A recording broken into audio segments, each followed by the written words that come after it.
કહીશ, જ્યારે આ સાધુનું દિલ દુખાણું છે, એ સાધુનું દિલ જ્યારે વ્યવસ્થાના ભાગરૂપે કાલના તારીખમાં જે સનાતની ધર્મમાં ભાગવતજીનું જે મહત્વ છે, એ ભાગવતજીને જ્યારે પગથી ઉલારવામાં આવ્યા ત્યારે આ સાધુનું મૃત્યુ સમાન એક દ્રશ્ય હતું. એટલે એ સાધુ ભાગવતજીનું અપમાન સહન ન થતા એ આ સ્થળનો ત્યાગ કરવા માટેનો મક્કમતાનો નિર્ણય, કોઈના દબાવમાં આવીને આ નિર્ણય મેં નથી લીધેલો. વિશેષ કે પૂજારી પરિવાર જેને 3 કલાક સુધી એક રૂમમાં પુરાવવું પડે તો આ કયો સનાતન ધર્મ? તો આ બધું વિશેષ માન રાખી અને હું આ સ્થળનો ત્યાગ કરું, કેમ કે ભાગવતજી એ મારા પ્રિયમાં પ્રિય ભગવાન છે. તો ભાગવતજીનું અપમાન મારાથી સહન ન થયું. તો એક સંત, સનાતની સંત કેવડો ત્યાગ કરી શકે એ જગતને હું બતાવવા માટે મારા પરિવારને લઈને નીકળી ગયો છું. મારા બાળકો નાના છે, હું સંસારી અને ગ્રહસ્થી સાધુ છું. તો પણ જે ગ્રામજનોની તીવ્ર માગણી હતી, માગણીને માન આપી અને હું નીકળી ગયો છું. તો આ મેસેજ મારા અંગત જે સેવકો છે, મારા ભક્તજનો છે, એને હું પહોંચાડું છું. કોઈ વિવાદ ન કરતા, કોઈ માથાકૂટ ન કરતા, એવી મારી સાધુની નમ્ર વિનંતી છે. તો હવે પછી હું મારા અજ્ઞાત સ્થળે હશું તો મને કોઈ ગોતશો નહીં, એવી મારી નમો નારાયણ, જય સિયારામ.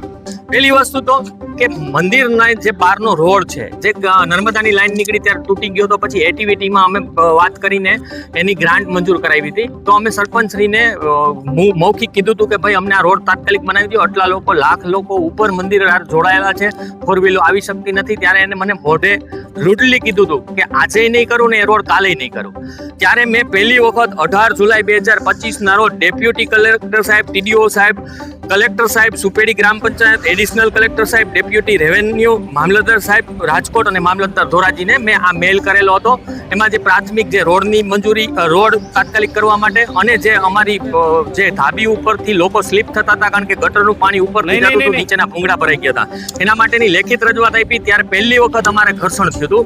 એને મને રૂબરૂ આવીને કીધું કે તારે જ્યાં કાગળિયા કરવો એ કરી લેજે, બાકી આ વસ્તુ હું નહીં કરું એટલે નહીં કરું. આ પહેલી વસ્તુ થઈ હતી. બીજી વખત કચરાનો મુદ્દો આવ્યો હતો તો મેં ગ્રામ પંચાયત સુપેડીને બરાબર ગયા મહિને મેલ કરેલા હતા કે ભાઈ પરમેનન્ટ ગ્રામ પંચાયત આના જવાબદાર છે, તો અમારો કચરો તમારે લઈ જવા, આના માટે યોગ્ય કરવા વિનંતી. એમાં બીજી વખત ઘર્ષણ થયું હતું. ત્યારથી ટાર્ગેટમાં હું હતો અને મંદિરમાં ટ્રસ્ટના તમામ કામ હું કરું છું. લીગલ, ઇલીગલ જે કાંઈ એક્ટિવિટીઝને રોકવી એ બધું હું કરું છું. તો ટાર્ગેટ હું થવાનો સ્વાભાવિક વસ્તુ છે. તો મારી સરપંચને ગામ લોકોને વિનંતી છે કે ખરેખર બાપુને રોકી લ્યો, નકર પસ્તાવાનો વારો આવશે. બાપુ અજ્ઞાત સ્થળે જાય છે, આને કાંઈ પણ થશે તો આ જવાબદારી કોની? એની પોલીસ પ્રોટેક્શન પણ બાપુને આપે એવી અમારી સમગ્ર સમાજ અને સેવા સમુદાયને બધાને વિનંતી છે. અને ભક્તજનોની પણ લાગણી છે કે બાપુ તમે પાછા વહી આવો. અને ભગવતજીને જે પાટું મારીને અપમાન કર્યું, ખરેખર એ બાપુ માટે મરવા સમાન થાય. આવા લોકોને તાત્કાલિક પોલીસે પકડી વીડિયામાંથી અને એને કડકમાં કડક સજા થવી જોઈએ.